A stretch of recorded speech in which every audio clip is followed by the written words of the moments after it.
दोस्तों नमस्कार। किताबी दुनिया यूट्यूब चैनल में आपका स्वागत है। किताबी दुनिया की खास श्रृंखला किसान और किसानी में आज हम आपके लेकर आए हैं एक पंजाबी कवि की कुछ कविताएं। आप उनसे परिचित हैं और कवि हैं अवतार सिंह पाश।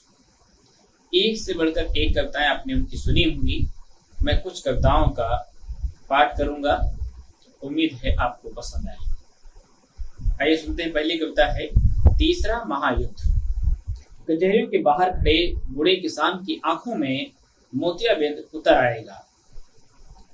शाम तक हो जाएगी सफेद रोजगार दफ्तर के आंगन में खिंच रही फूटती दाढ़ी। रोजगार दफ्तर के आंगन में खिंच रही फूटती दाढ़ी बहुत जल्द भूल जाएगा पुराने ढाबे का नया नौकर। अपनी माँ के सदा खूब फैले रहने वाले कोड़े की मीठी महक, कोड़े कहते हैं पंजाबी में जिसमें रोटियां रखी जाती हैं। ढूंढता रहेगा किनारे सड़क की वह उदास ज्योत्सी, अपने ही हाथ से मिटी हुई भाग्य की रेखा। और पेंशन लेने आए कार तले कुचले गए पुराने फौजी की टूटी हुई साइकिल। तीसरा महायुद्ध लड़ने की सोचेगी। तीसरा महायुद्ध जो नहीं लड़ा जाएगा जर्मनों और भाड़े की फौजों के बीच। तीसरा महायुद्ध छातियों में खुर रही जीने की बादशाहत लड़ेगी। तीसरा महायुद्ध छातियों में खुर रही जीने की बादशाहत लड़ेगी। तीसरा महायुद्ध गोबर से पुते मकानों की सादगी लड़ेगी। तीसरा महायुद्ध गोबर से पुते मकानों की सादगी लड़ेगी। तीसरा महायुद्ध कमीज से धुल न सकने वाले बरोजे के छींटे लड़ेंगे। तीसरा महायुद्ध मूत के फाहे में लिपटी जख्मी उंगली लड़ेगी। तीसरा महायुद्ध मूत के फाहे में लिपटी जख्मी उंगली लड़ेगी। बने संवरे जुल्म के चेहरे पर शक्ति नजाकत के खिलाफ। धरती को कैद करना चाहते चाबी के छल्ले के खिलाफ। धरती को कैद करना चाहते चाबी के छल्ले के खिलाफ। कभी भी न खुलने वाली मुट्ठी के खिलाफ लड़ा जाएगा। कभी भी न खुलने वाली मुट्ठी के खिलाफ लड़ा जाएगा। तीसरा महायुद्ध नर्म शामों के बदन पर रेंगने वाली मोटी सी स्याही के खिलाफ लड़ा जाएगा। तीसरा महायुद्ध नर्म शामों के बदन पर रेंगने वाली मोटी सी स्याही के खिलाफ लड़ा जाएगा। तीसरा महायुद्ध उस सहम के खिलाफ लड़ा जाएगा। तीसरा महायुद्ध उस सहम के खिलाफ लड़ा जाएगा जिसका अक्स मेरे दूध के दांत निकालने वाली बेटी की आंखों में है। जिसका अक्स मेरे दूध के दांत निकालने वाली बेटी की आंखों में है। तीसरा महायुद्ध किसी खस्ता सी जेब में मरोड़े गए छोटे से संसार के लड़ा जाएगा।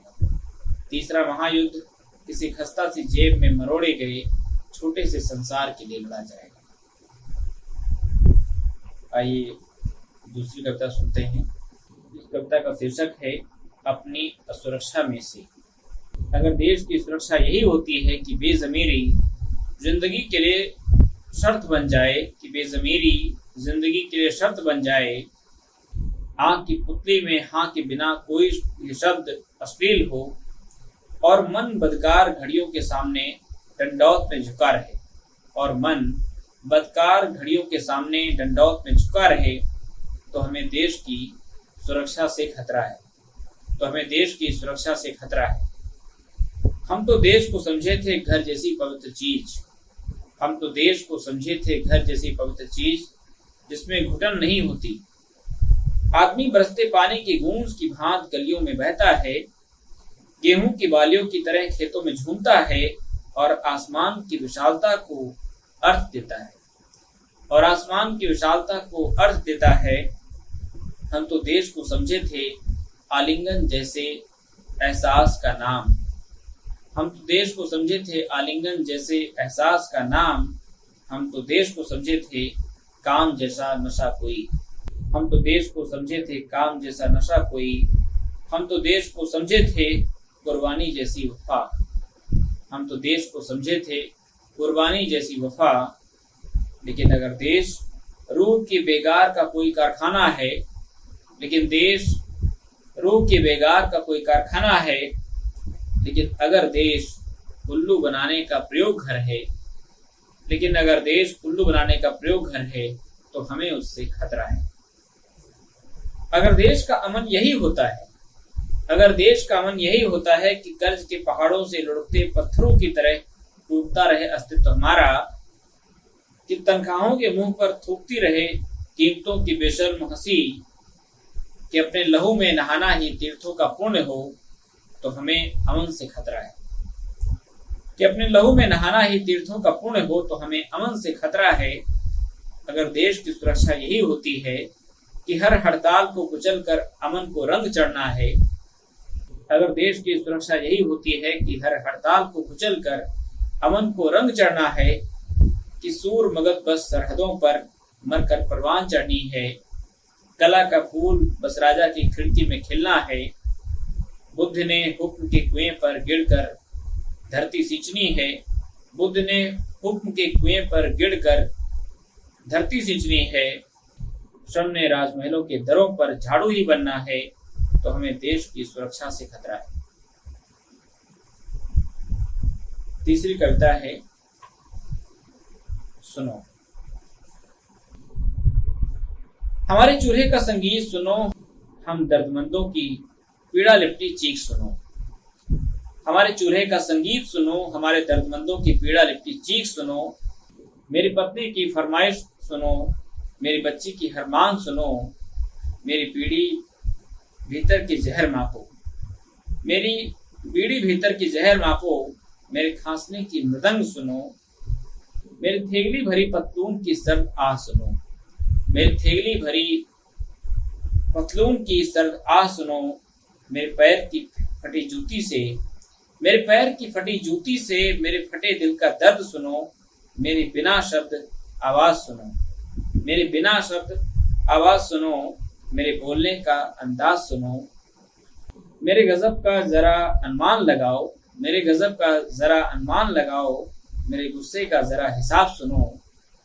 मेरे शिष्टाचार की लाश लो, मेरे शिष्टाचार की लाश लो। मेरी वहशत का राग सुनो। आओ आज अनपढ़ जंगलियों से, आओ आज अनपढ़ जंगलियों से पढ़ा लिखा गीत सुनो। तुम गजल सुनो या ठीक सुनो, तुम गलत सुनो या ठीक सुनो। हमसे हमारी नियत सुनो, हमसे हमारी नियत सुनो। अवतार सिंह पास की कविताएं अगर आपको अच्छी लगी हों और इन कविताओं को सुनते हुए अगर आज के समय से इनको जोड़कर समझ पाए कि क्या कुछ इनका पाठ करने का अर्थ है, हमारे सपनों को, हमारे सवालों को जिस तरह से कुंद किया जा रहा है, उनको अपमानित किया जा रहा है,